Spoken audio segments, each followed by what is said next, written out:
Welcome back to another interesting tutorial about Google Smart TV. And in today's video, I will show you on how to simply sign out of your Netflix profile or your Netflix account on your Google TV. Let me show you how. The very first thing you want to do is to go ahead and open up your Netflix app. After you open up your Netflix app, choose a particular profile. So I'm going to choose this profile right here as an example.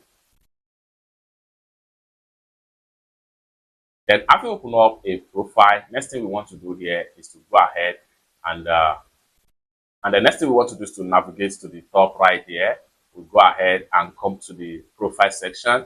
The next thing we want to do is to go ahead and click on Get App. Then we want to come down below right here and we make sure we click on Sign Out. Once you click on Sign Out, your account will be totally signed out from Netflix app on your Google TV. It's that simple. For more tutorial like this, consider to subscribe. Thank you so much for watching and I hope to see you in my next video.